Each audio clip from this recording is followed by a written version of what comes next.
So today we're very excited to have Ulf Hannelius. He's a PhD CEO, Diamyd Medical. And the title of his talk is Translating Genetic Insights into Clinical Progress, the Evolution of Diamyd Medical's Antigen-Specific Immunotherapy. A short bio on him.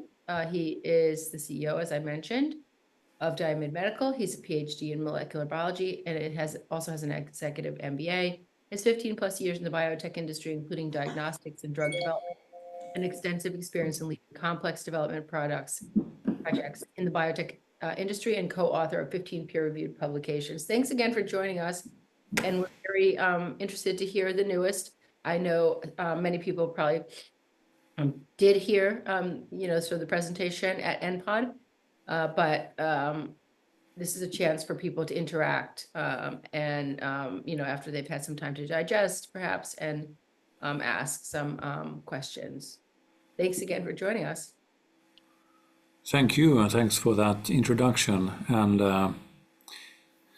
I know this is a title I sort of sent you some weeks ago. I'm not sure if my slides completely reflect this, because I have some new slides. I got inspired, but it definitely touches on this one and the genetics and Diamyd, our treatment. Right.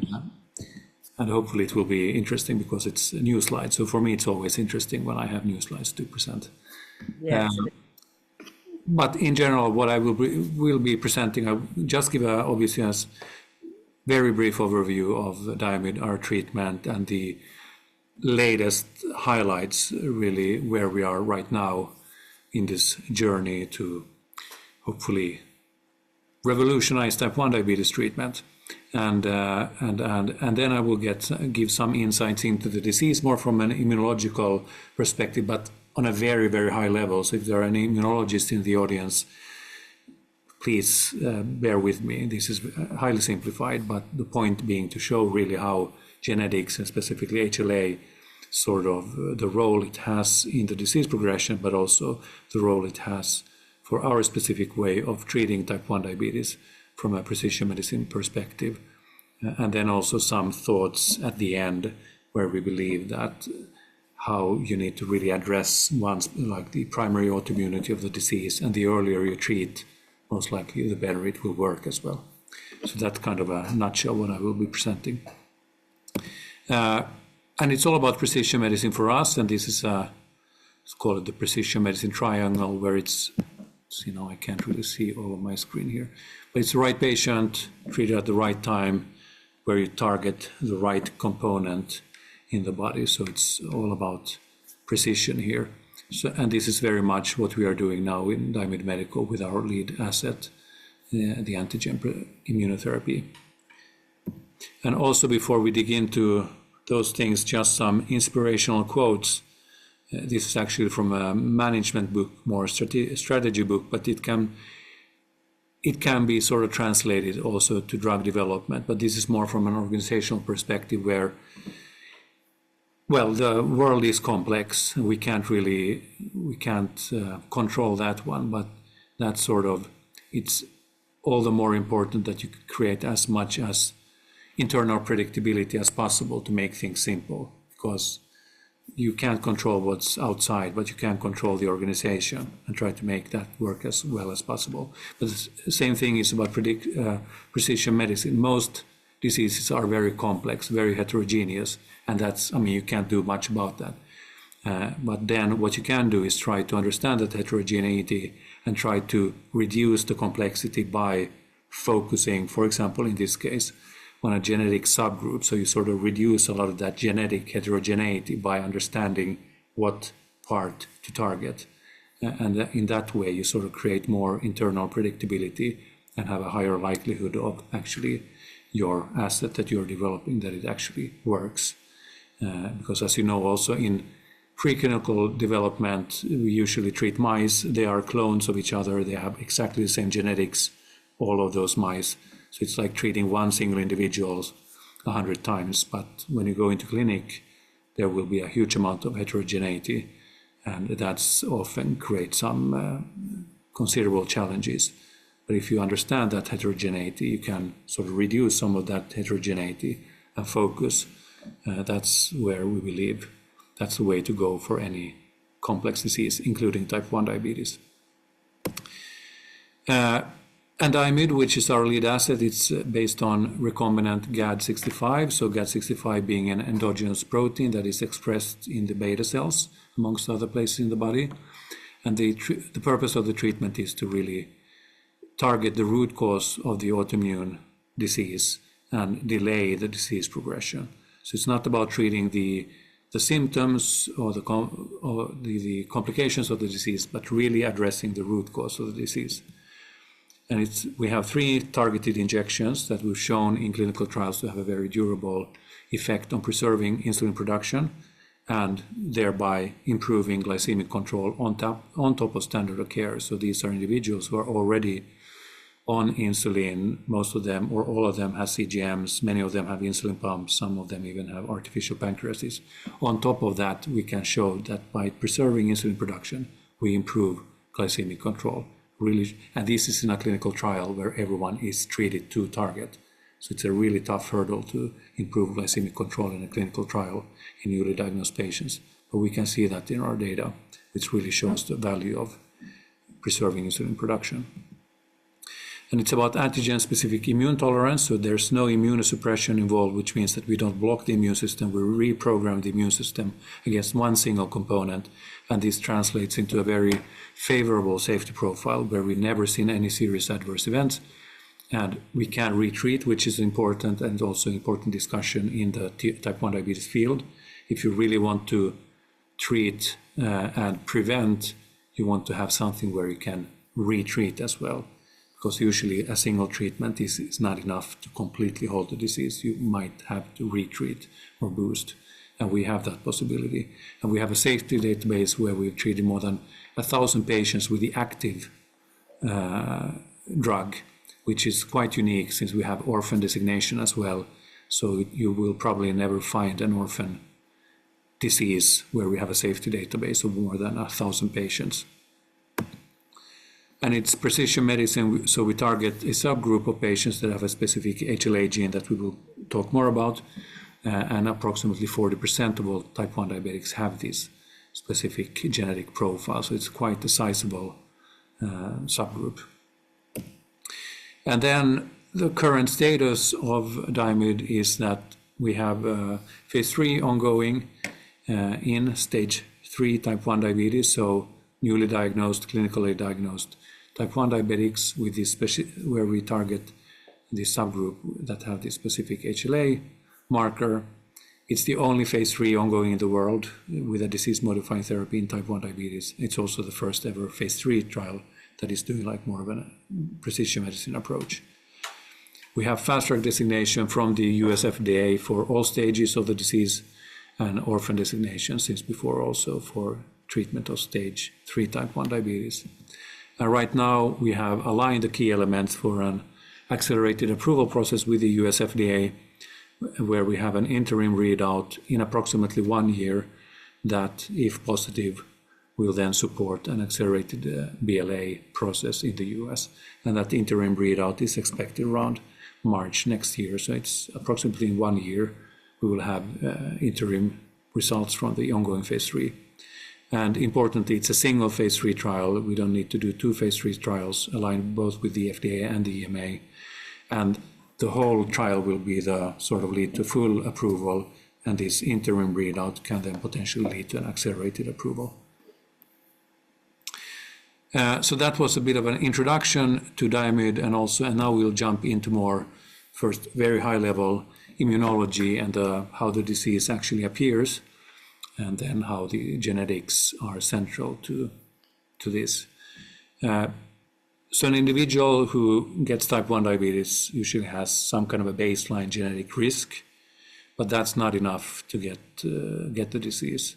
There's also some kind of environmental trigger, for example, a virus infection. It can be stress, something else that just triggers the immune system to start attacking the beta cells somehow become stressed, and then the antigens, proteins in the beta cells become exposed to the immune system. And then something happens here. This is where things go wrong. So in a perfectly healthy individual, the immune system should recognize that these beta cell antigens belong in the body. They are not dangerous. You shouldn't attack them. But if there's like some kind of inflammatory maybe environment, they might sort of see these antigens as something foreign and starts attacking them. And that's when the beta cells start to become destroyed by the immune system. This also leads to that the more antigens are sort of exposed, and the immune system starts to start reacting also to other beta cell specific proteins. So the autoimmunity sort of spreads from that initial antigen that was recognized as something foreign. It starts spreading to other antigens as well. And this sort of becomes like an evil circle where this creates even more inflammatory attack on the beta cells, more epitopes, more antigens are presented. Sort of the inflammation, just autoimmunity escalates from there. And this genetic risk, the main genetic component in type 1 diabetes is definitely based on the HLA genetics, which is the same case for almost all autoimmune diseases. It's very heterogeneous. Obviously, HLA is not the full answer. There are a lot of other genes or variants that have been associated with the genetic risk of type 1 diabetes. But if you need to choose one single genetic or risk factor, it's definitely HLA genetics. And the role HLA plays in the disease progression is exactly here, like how it sort of regulates how antigens are presented to the immune system, and then how the immune system reacts to these antigens that are presented. And here, HLA is really key to how tolerance is either maintained or tolerance is broken. So that's how HLA sort of comes into the picture here. And we have found, now it says my internet is unstable, but hopefully you can still hear me. But we have found then that Diamyd, we should target the type 1 diabetes patients that have this specific HLA called Th1nk, because that specific HLA has been associated with primary autoimmunity against GAD. So that the immune system the tolerance is broken against when it sees this GAD antigen that is exposed by the beta cells. This specific HLA sort of associates with that. And that was published in 2020 when we reanalyzed our previous data from several clinical trials with this hypothesis. And we could see that HLA genetics significantly influence the therapeutic effect of our treatment, and that all the effect seems to be in these individuals who carry this specific HLA that also associates with primary autoimmunity against GAD. Ulf, what percent of those who go on to develop type 1 diabetes carry that endotype? Around 40%. So it's especially, we have our data is from Europe and US, and there we can see very consistently it's 40-50% have that, carry that specific HLA. So it's quite a considerable big subgroup. We have looked in literature, for example, seen in China, at least Han Chinese population, which is the biggest majority population in China, it's around 20% of type 1s carry this one. If you go to Japan, for example, it's very, very low. It's a completely different HLA background. But so most likely there will be a different HLA types that recognize GAD in this case in a similar way, but then you would need to do the clinical trials there to find that responder group. But at least in a more like Western Caucasian populations, it's 40-50% who carry this one. Okay, thank you for answering. And then a very simplistic mechanistic picture just to show how this all works. So you have Diamyd here, GAD65 in the red star here, which is injected, and then it's picked up by these antigen-presenting cells in the lymph nodes. They splice the protein up into smaller peptides, and these peptides are then presented on the surface of the antigen-presenting cells to antigen-reactive T cells, and then you get the sort of immune reaction where you want to see like to get the more of a tolerogenic response, either like a T cell deactivation or more regulatory response and modulation of the T cell function, which we do see in our responder group, that we do see like all of these, a bit more of a regulatory response, potentially some kind of a T cell deactivation that are specific towards GAD, and also more of an anti-inflammatory response from the immune system when it then sees GAD. And here again to point out, HLA is the genetic recipe for these so-called MHC2 receptors that bind to these small pieces of antigen and present them to T cells. So this really shows that depending on your HLA recipe, you will have different receptors, and they will bind different antigens with different affinity and different parts. So it's completely central that you have the right kind of receptor to bind the right part of the antigen to get the right kind of clinical response as well. And this is how we have sort of, if you go back to what I started, this is how we have reduced the complexity and the heterogeneity by only focusing on these individuals that have that same receptor and that recognize GAD in a very specific way, and that they have a GAD that drives their primary autoimmunity, and then you treat with GAD to get the clinical response as well. And just my only data slide to really show the clinical effects then across almost all our clinical trials that we have done in type 1 diabetes. So starting with C-peptide, which is the marker for endogenous insulin production, and this is then around 15 months from baseline. So when the patients have been followed for 15 months, you look at how much insulin production do they have left compared to placebo-controlled, placebo-treated patients. And these are all individual clinical placebo-controlled clinical trials where we only look at this genetic subgroup. And as you can see, they consistently, they are to the right of the black dashed line, which sort of signifies that you have no response. But when you're to the right, there is a positive response of the treatment. And it's around 50% more insulin production in the treated patients 15 months from baseline compared to placebo. And this is consistent across trials. The first one was a phase 2 in Sweden. Second one was a large European phase 3. Then it's a US TrialNet-based phase 2 trial. And then it's our latest phase 2b trial in Europe. And then a meta-analysis that combines all these data together. And this also, here you can see the numbers. And then this translates also to improvements in A1C glycemic control. Again, these are individuals who are on top of standard of care in a clinical trial treated to target, but that we can see an improvement in A1C. And especially when you have enough patients in the meta-analysis, in this case, you see a highly significant effect on lowering A1C. And again, in summary, it's around 50% reduction in C-peptide decline compared to placebo, and around an improvement of 5 millimoles per mole in A1C, which is the same around 0.5% in this other way of measuring A1C, which is considered clinically significant. And the phase 3 is, like I mentioned, is ongoing.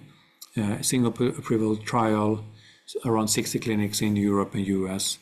We had an interim analysis last summer where you sort of so-called a futility analysis, where you kind of set a certain bar for efficacy on C-peptide when 70 patients had been followed for 6 months, and we were above that threshold, meaning the trial is non-futile, and we got the recommendation to continue without any modifications, which says that there's at least already at an early point in the trial there's some effect already seen. We don't know how much because it was a blinded analysis.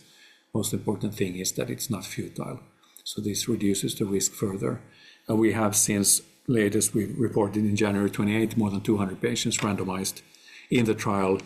And as I stated earlier, we expect now the interim readout to happen around March next year. That then could support an accelerated BLA in the US. And this trial, you can see a very high level design there. It's a total 24 months follow-up for these patients, but the early readout will be at 15 months and 170 patients.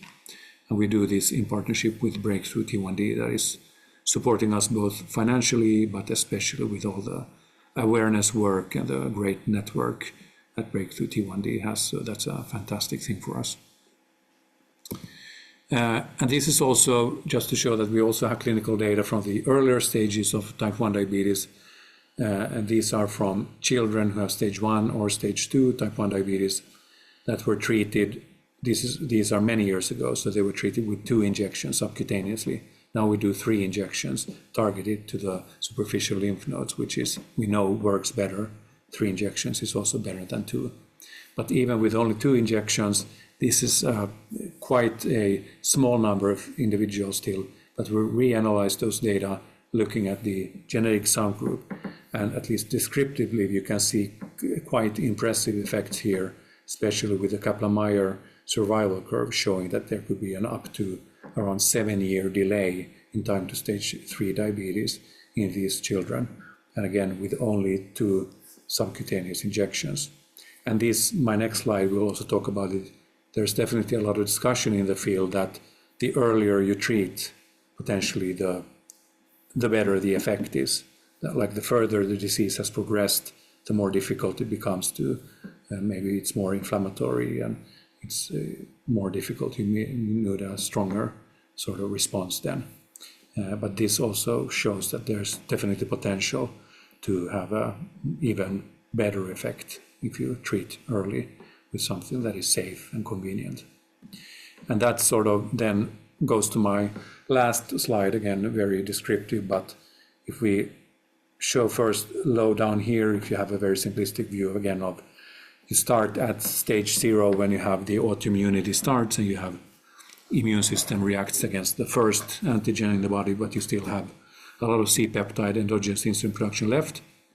This then starts to progress into stage 1 when you have several antigens are sort of, you get some epitope spreading and your C-peptide starts to go down, but you have perfectly normal glycemia still. In stage 2, you start to get your blood sugars are not optimal. They start to fluctuate and they are too high, but no symptoms yet. And then you get the symptoms when you get the clinical diagnosis and you are put on insulin treatment to survive.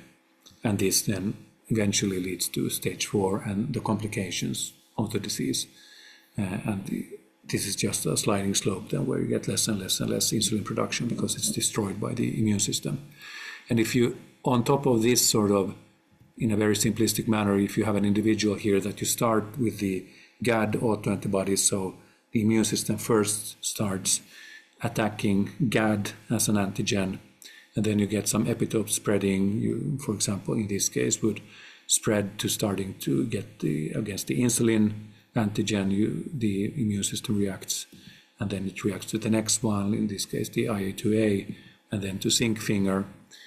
Purpose here and the learning could be that you want to treat here, obviously at stage 3 where we start, where we still have some remaining C-peptide that to preserve, and the purpose being to preserve as much as possible to improve glycemic control and avoid those future complications.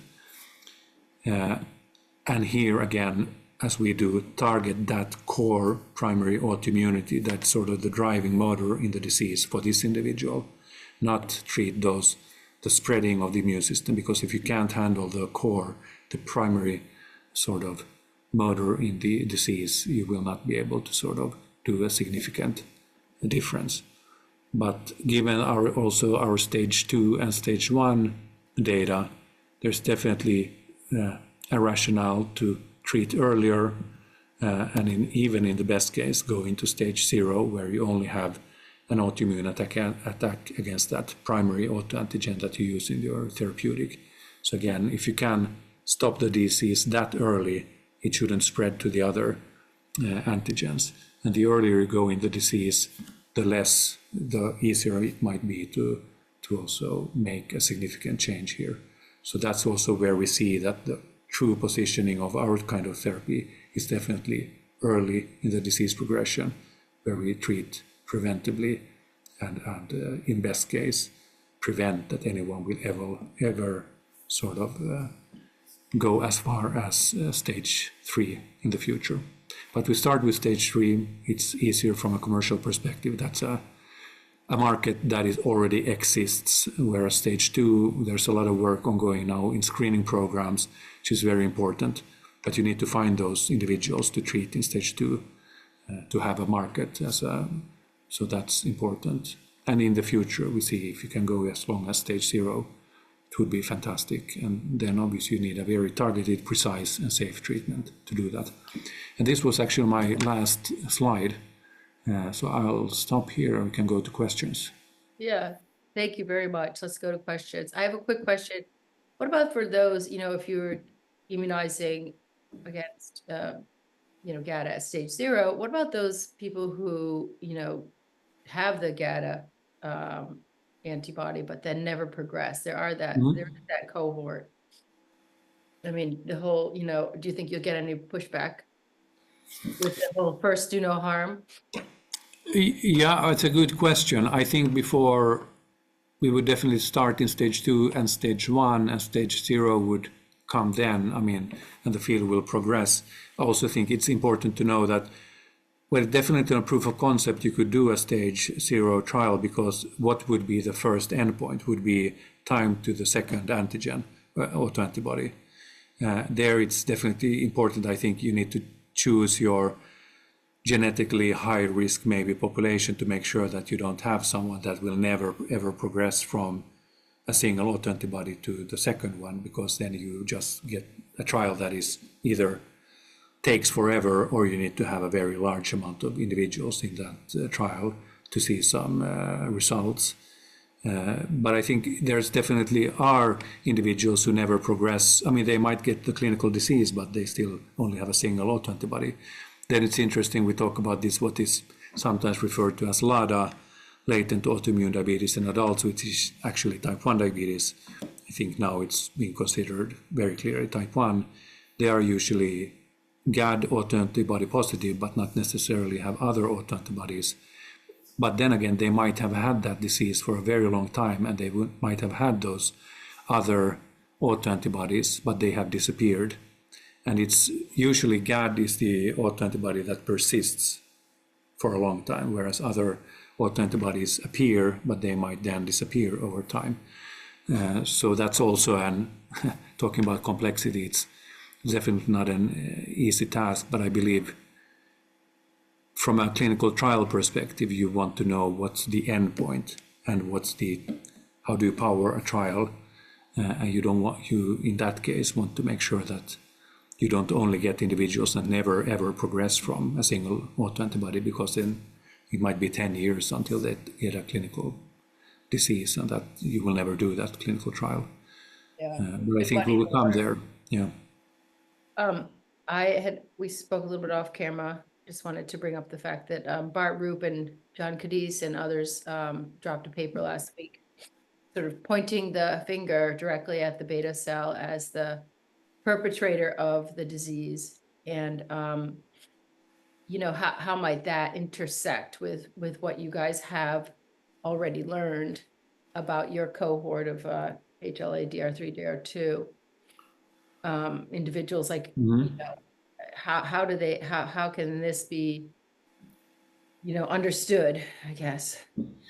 Yeah, I think I only had time to 10 seconds read the first abstract there, but I think what it talks about in general is that there's definitely some individuals who are genetically protected, and that means that there are some individuals who are not. But if you are genetically protected, there might be less beta cell and like antigen exposure or these kinds of things, less inflammation, which means that the immune system doesn't really start reacting in the wrong way. And this sort of goes back to what I showed in that, where you have the genetic baseline risk, and you have an environmental trigger, and then you have beta cell antigen exposure. But in a healthy individual, nothing should happen. Like the immune system shouldn't start reacting to those. If a beta cell sort of, for some reason, is stressed or somehow, and then it leaks, some of the antigens leaks, the immune system shouldn't react in the wrong way. But then again, depending on the beta cells and how they genetically work, or how the other genetic variants in the immune system, they might contribute that they are presented either in the wrong way, or the beta cells are overly stressed and they start presenting the wrong parts of these antigens, or like modified antigens, and then the immune system reacts if you happen to have that certain specific HLA recipes that then see that those specific antigens in a specific way. So it's all integrated, I think, and the beta cell definitely is at the heart of everything. And the T cells don't only if you would only have T cells and the HLA genetics, everything else equal, I don't think there should be no autoimmunity. But if you have an inflammatory environment and then you have the T cells looking at those beta cells in the wrong way, and the beta cells are sort of exposing the wrong antigens, so then something happens. So it's all connected, and obviously for it seems to me to be dissected out carefully, as to what cells are presenting what, because we know IA2 is also, a first presented in some individuals, etc. Exactly, yeah. But And one then thing I wanted to also say, like, just sort of for you guys is, if you want to compare the protocol to receive teplizumab versus the protocol to receive the Diamyd product, it seems, a lot less invasive to receive the Diamyd product. Well, it is, yeah. I mean, this is an outpatient treatment. It's given as 3 targeted injections in an outpatient setting, where you, like, if you want to compare it to a vaccine where you get the injection, you're in the trial, you're monitored for an hour, and then you go home, and then you come back a month later and get the second injection. In the future, it might be that we have these 3 injections, and then on a patient per patient basis, you might get a booster a year or 2 years afterward, depending on your clinical progression. We have some data there as well. And teplizumab is an in-house, central Lyme situation, so it's very different. Yeah, well, it's a completely different mechanism of action as well. So, and there's also been discussion that you could, like combination treatments, you have potentially teplizumab works on the anti-CD3, so blocking one of those signals the T cell has when it interacts with the antigen-presenting cells. Potentially you give that one, the T cells come back and you add the antigen and create long-term immune tolerance, for example. It's even been discussed with the ever-present GLP-1 receptor agonists that seem to be working everywhere, Parkinson's, Alzheimer's, leukemia, even who knows. But they have also function partly on the beta cell and the insulin secretion. So it's a different kind of mechanism of action that also could be combined with like more of an antigen-specific therapy that we have. So I think from our perspective, we have the safety, we have the convenience, and the mechanism of action that makes it a very attractive treatment, both to work as a monotherapy, standalone therapy, but also it's a very good one to combine with because of the safety profile and the very targeted mechanism of action. So that's why we see it can be used across the disease spectrum.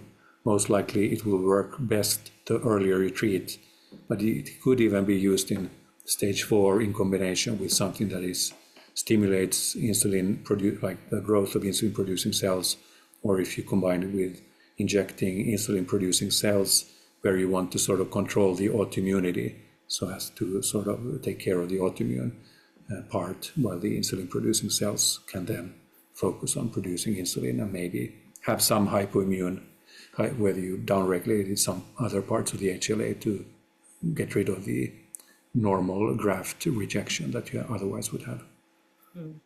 That's interesting, stage 4. Let's open it up to other people on the call. If you'd like to either unmute yourself or raise your hand, I'll unmute you. Questions, comments? A lot of people here. It's all crystal clear. Yeah, exactly. Great job. Okay, well, we'll continue to keep our eyes on Diamyd, and thank you so much for this. Oh, here's a question. Please unmute yourself. Who is it? Get down in here. Johnny Ludvigsson. Yes, please answer. I just wanted to mention when you talked about the mechanisms and why the immune system reacts against the antigen, that it is also shown, not for GAD as I know, but at least for insulin, that neoepitopes are built. If you stress the beta cells for in different ways, you tend to get neoepitopes, and then it must not necessarily be anything wrong with the immune system. It's quite natural that the immune system reacts because the antigen Something has, new, exactly, yeah. yeah, it's a bit different, and we are going to look upon GAD actually in that way, whether we can see the neoepitopes also in GAD.